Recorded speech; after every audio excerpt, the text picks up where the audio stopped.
We've all heard the politicians and activists lately lamenting about how school shootings have become a nationwide epidemic. You can't go a single day without hearing about how the NRA is now the biggest and baddest terrorist organization, hell-bent on destroying the entire human race, one terrible mass shooting at a time. And the media, thirstier than a teenage boy on Tinder, make it look like these events occur on a weekly basis. And when they're not occurring, they're reminding you about how terrible and tragic they are when they do happen. Because just like sex sells, fear sells. Lawmakers have been quoted several times now likening the national school shooting epidemic to the national opioid epidemic, considering that the latest CDC data, while from 2016, counted over 42,000 deaths from opiate overdoses.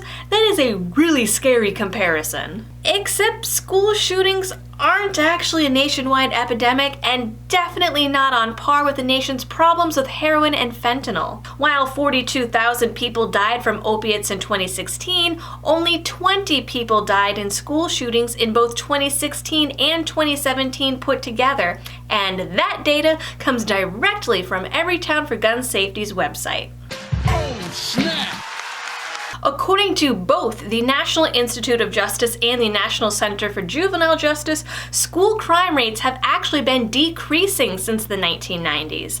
The National Center for Education Statistics reports that only 0.009% of all the schools in the U.S. have experienced a school shooting since December of 2012. And according to a risk assessment published by the Washington Post, the statistical likelihood of any given public school student being killed by a gun during a mass shooting on any given day since 1999 is about 1 in 614 million. For comparison, your chances of winning the Powerball lottery are about 1 in 292 million. If we add in fights and knife attacks and use of other weapons, then a student's chance of being killed at school goes up to about 1 in 2.3 million per year.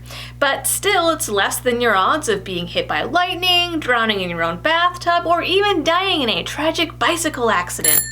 And the stats show that really, fights and knife attacks are far more prevalent in schools, but no one's talking about that.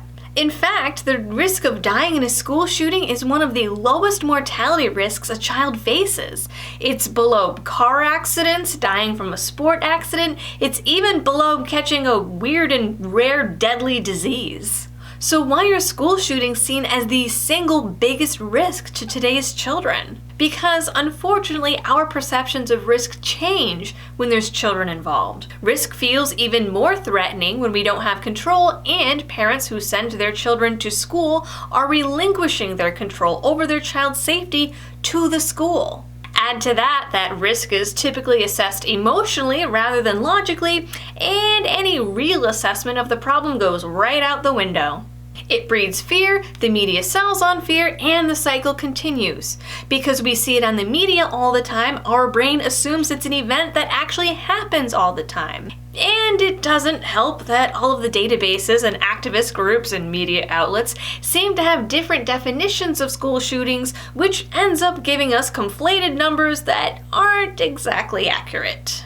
Even left-leaning publications like The Atlantic and groups like Campus Safety and Everytown for Gun Safety admit that their stats on school shootings also include shootings near schools, incidents on the way to or from school, attempted suicides, incidents in which no one was hurt, and even accidental discharges by school resource officers.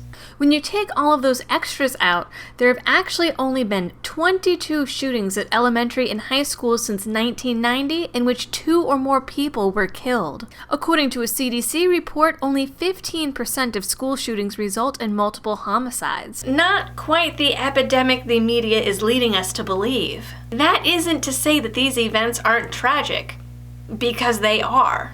But according to a Safe Schools Initiative report conducted by the Department of Education and the Secret Service, 98% of all school shooters experience a major loss prior to their attack. 78% have a history of suicide attempts or suicidal ideation. 71% of attackers felt bullied, persecuted, or attacked prior to the shooting. And in 73% of incidents, the shooter had a grievance against at least one of their targets. So despite all this talk of there not being a typical school shooter profile, we have a list of red flags to look at. I know that gun control proponents say that this isn't a mental health issue, but how can you look at those statistics and say that mental health has no role? Happy, healthy, supported people don't commit horrific crimes like this. While we don't have a lot of information yet on the Santa Fe shooter and his possible motive, we do know that he left behind suicide notes, was a loner, and complained about feeling rejected by his peers. And if we look back to the Parkland shooting, Nicholas Cruz fit pretty much everything on that list. What was one of the first things that the kids at Parkland said after the shooting? That they weren't surprised it was Cruz. That if anyone was going to shoot up the school, it'd be him. He was weird, didn't really have a lot of friends. Even Emma Gonzalez, one of the faces of gun control activism out of Parkland, admitted to bullying him. He was adopted, and his adopted parents had both passed away. His mother died only 3 months before the shooting. He and his family had been investigated in 2016 for self-injury and suicidal threats. Counselors and police tried to commit him for suicidality and depression. He had documented anger management issues and poor self-control. He had a history of violent threats. But because he was never actually committed and because none of his threats against others were ever reported or acted on by law enforcement, he wasn't in the NICS databases. So here, again, we have a problem of current law not being enforced and a mental health problem. According to a recent study, the prevalence of school shootings in any given area is closely correlated to economic distress, like high unemployment or foreclosure rates. That same correlation was recently confirmed by a study out of Northwestern University. They also found that gun availability and ease of obtaining a gun had absolutely no effect on school shootings, at all. Incidentally, people in the midst of economic distress usually have higher rates of depression and drug and alcohol abuse and suffer from lower self-esteem and lower self-control. All mental health issues that could fit the profile of your typical school shooter. Now, mentally ill people as a whole are not any more violent than your average person, but they are more likely to carry out acts of violence if their illness isn't being treated. Looking at the State of Mental Health in America's 2018 report, most mass shootings have happened in states with poor access to mental health treatment. Florida ranks number 44. South Carolina ranks at 50. California is 30th. Texas and Colorado also have poor ratings. To those who say, well, just ban the guns, I say you can't legislate away violence just like you can't legislate away drug use.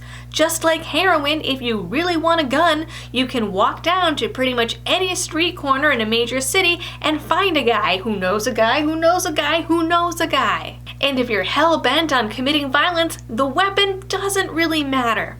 Guns aren't readily available in London, and yet they're facing increased violent crime and have had more lethal knife attacks in the last few months than all of New York City's homicides put together.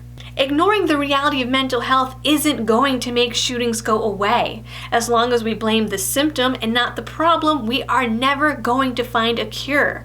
As long as we continue to glorify these mass shooters and big media bonanzas, the violence is going to continue. As long as we sell on fear rather than truth, people are going to continue to be afraid. And fear, well, fear doesn't usually breed real solutions. Please don't forget to like, share, and subscribe, and if you really like my videos and want to help support my channel, you can do so over at Patreon or through a one-time donation through PayPal or various cryptocurrencies listed in the description. Until next time, thanks for watching and helping me to spread the message of liberty.